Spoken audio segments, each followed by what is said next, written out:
we finally got enough snow to need to move it. So I've got the plow on the F-250 and we're gonna go work on that for a little while. Pushing snow is the only reason I bought this truck, because when I bought it, I really didn't even want it. I was just looking for any cheap plow truck, because after moving snow the first winter on a tractor without a cab and just a loader and a blade, it was really cold, and I thought any kind of truck would be better than that, and I was right. It's actually way better about that than it used to be. When I first started using this, I didn't have that piece of rubber on the top of the blade, and I actually got so much of this fine snow blowing up, it would like melt in the radiator and the hood latch and then refreeze, and I couldn't get the hood open, and it was just a nightmare. That helped considerably. But this is actually the first snow we've had this year worth getting out and having to push.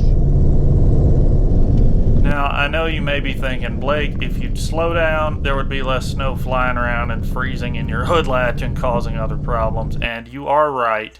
But the biggest issue we deal with out here, as you can see, is not necessarily the amount of snowfall that we get, but the drifting created by the wind after it's actually on the ground. Smaller drifts like the ones we're dealing with in this video, you can push through with a pickup if you have enough traction and enough momentum. But stuff like that, especially when we get into the bigger drifts that we have had out here that can be 2 and 3 feet deep and 10 to 20 yards long, that's really why I bought that 8-foot snowblower a couple of years ago that unfortunately we still haven't really gotten to use. Every time we put that thing on the New Holland wouldn't start. And so far this year, we haven't had to clear snow. This is the first time it's been worth getting out and pushing off the road. And this was just worth pushing. It certainly wasn't heavy enough to need the blower. Besides, I'll be honest, this F-250 is probably my favorite piece of equipment to run. I bought this thing off Craigslist because it was cheap and had a plow. It didn't run, but that's never been a deterrent. So I hauled it home, we got it running, and then it just sort of became one of those projects that took on a life of its own until it was my main form of transportation for a while, and now still arguably the most reliable vehicle we have. The plow is an old design, but it still works really well for our purposes. You can see I'm running skid shoes on it to hold the cutting edge up about an inch off the actual surface of the road, because at this point all I use this blade for is clearing gravel roads.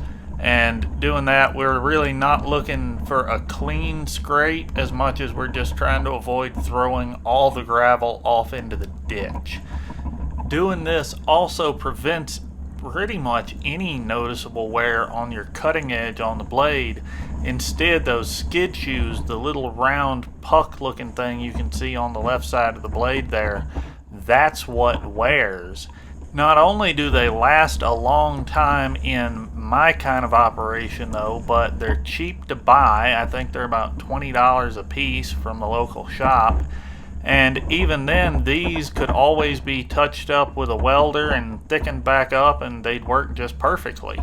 This set here I've been running for about 3 years now, and they're hardly worn at all.